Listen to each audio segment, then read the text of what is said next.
Great. So our next prize winner is Grace Revill, and she is a PhD student at UCL in the Department of Psychology and has been doing some great work on traumatic brain injury and the neuropsychiatric consequences, and with great longitudinal work, which is always impressive for those of us who always do snapshot research. So well done. Thank you. Thank you for the introduction.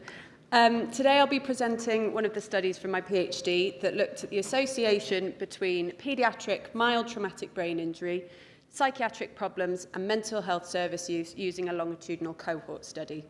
And this was in collaboration with my supervisors Vaughan Bell, Tony David, Norman Poole and Christina Carlisi. So why is this topic important? Well, it's frequently reported that traumatic brain injuries are a known risk factor for the development of psychiatric problems. We know that traumatic brain injuries are particularly common in children and that the majority of these are classified as mild. However, evidence that mild traumatic brain injury causes psychiatric problems in children has been mixed. Some studies have shown strong associations, others have shown quite transient effects, and others have shown no associations at all. And resolving this debate has been difficult due to two main reasons. Firstly, due to a lack of longitudinal representative data that collects information on both mild TBI and psychiatric outcomes. And this is really needed if we want to properly understand potential causalities. A lot of the existing research in this area traditionally has used cross-sectional data, which is obviously very useful for understanding associations, but it doesn't get us any closer to understanding what comes first, the traumatic brain injury or the psychiatric problem. The second reason following on from that is a statistical issue really with controlling for pre-injury mental health, which I'll return to a little bit later on. So more recently, longitudinal data that captures information on both mild TBI and psychiatric outcomes has become available. One of these is the ABCD study. So this recruited over 11,000 children aged 9 to 10 at baseline across the United States and is tracking them annually through till adulthood. What makes this study really useful is that it has a good measure of mild TBI using the validated Ohio State identification method. It has a validated measure of psychiatric symptoms using the child behaviour checklist. It's worth pointing out that this is a parent report, and we know that parent report questionnaires on child mental health aren't always very accurate. The gold standard really is a diagnostic assessment, which the ABCD also has in the form of the KSADS-5. So this is a structured diagnostic interview, sort of like the child equivalent to the SCID. And in addition, they also have parent-reported child psychiatric service use. This hasn't been looked at very frequently at all in association with child mild TBI, but it's a really important measure of need. So the ABCD study provides us with an opportunity to look longitudinally, and it also provides us with an opportunity to look at multiple psychiatric outcomes, which is really needed in order to be able to understand the full breadth of psychological problems that these children might be facing. So therefore, the aim of our study was to examine the association between mild TBI, psychiatric symptoms, diagnoses, and service use using this ABCD study. Now, obviously, this is an observational study. If we were properly wanting to understand causality, we would ideally have a randomized control trial, which for obvious reasons we can't do in this situation. But we did take three main epidemiological steps to improve our confidence that any associations we see could potentially be causal. So the first thing we did was to control for a range of evidence-based confounders that you can see here on the screen. So each of these has strong evidence that they're independently associated with both mild TBI and psychiatric outcomes, but crucially don't lie on the causal pathway. So we have sex, age, ethnicity, socioeconomic status, pre-existing perceived neighbourhood safety, pre-existing parental mental health, pre-existing family conflict and traumatic experiences. The second thing we did was, as well as comparing mild TBI to those children who had no previous experience of any injury, we also included an orthopaedic injury comparison group. So that was whether the child had been to visit a doctor due to a broken bone or fracture. And this type of comparison group is being used more and more frequently in this type of research. because both mild TBI and orthopaedic injury share similar injury-related factors and background predictors. But crucially, if we're to assume that mild TBI causes psychiatric problems in children through disruption to brain circuits, and not due to non-specific injury-related factors such as stress, then the associations with psychiatric outcomes should be stronger for mild TBI than they are for orthopaedic injury. The third thing we did was to look longitudinally. So in a moment, I'll present two separate samples. The first thing we did was to look cross-sectionally at baseline. So that was a measure of lifetime mild TBI or orthopaedic injury, so any injury prior to enrolment in the study. The second thing we did was to look longitudinally at new occurrences of mild TBI or orthopaedic injury at any point between baseline and 2-year follow-up. And this was discounting any children who had previously experienced these injuries prior to enrolment. And we analysed these associations using mixed effects models. So, when we look cross-sectionally at baseline, perhaps unsurprisingly, we see that lifetime mild TBI, but not orthopaedic injury, was associated with psychiatric symptoms that you can see here using the Child Behaviour Checklist Total Problem Score, and also anxiety and behavioural disorders measured using this diagnostic interview. When we look at psychiatric service use, again, lifetime mild TBI, but not orthopaedic injury, was associated with psychotherapy, medication for mental health, and any mental health service use, which was including inpatient and outpatient services.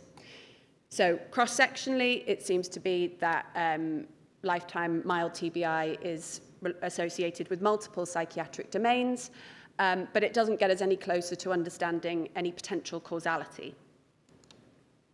So then we look at the 2-year follow-up, and we found that, again, new occurrence of mild TBI, but not orthopaedic injury, was associated with psychiatric symptoms, again, the total problem score that you can see there, and anxiety and behavioural disorders using the KSADS-5. And looking at psychiatric service use, again, we found that new occurrence of mild TBI was associated with psychotherapy, medication, and any mental health service use. I just wanted to point out that orthopaedic injury was also associated with increased mental health service use, although to a lesser extent than mild TBI. So far, we've controlled for confounders. We have included an orthopaedic injury comparison group, and we've looked longitudinally. So we followed all of the steps recommended to produce a high-quality epidemiological study.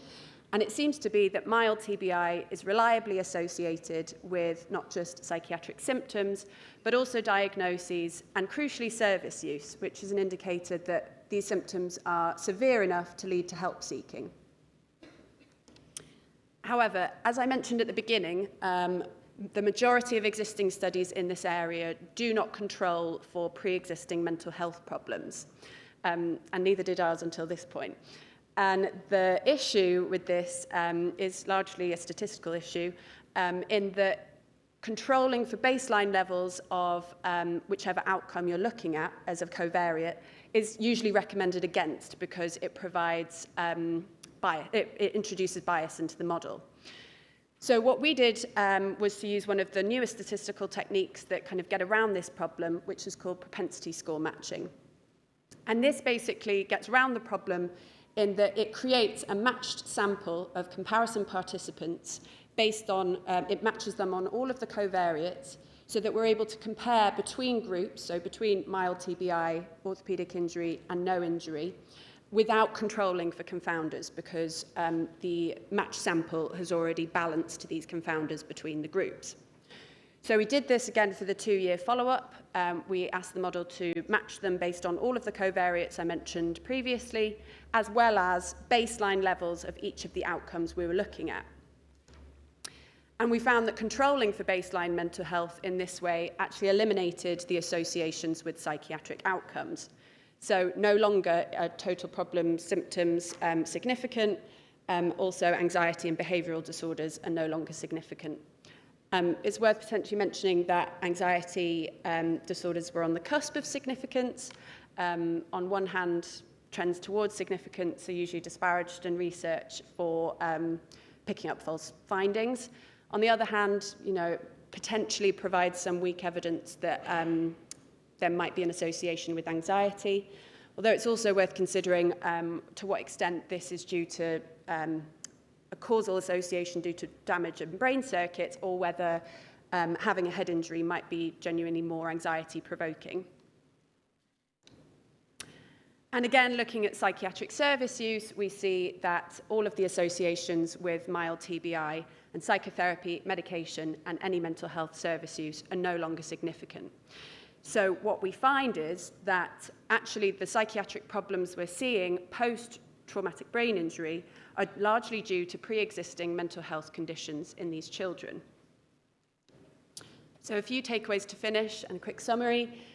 We found that higher levels of mental health problems and greater mental health service use were associated with lifetime mild TBI cross-sectionally, and also new occurrence of mild TBI. But we find little evidence for a causal relationship when we control for pre-existing mental health. And what this means clinically is that children with mild TBI will genuinely be more likely to present with mental health problems. So regardless of causality, it should be understood that mild TBI could be a marker for psychiatric problems, and that these children should have greater mental health attention and monitoring. Thank you very much.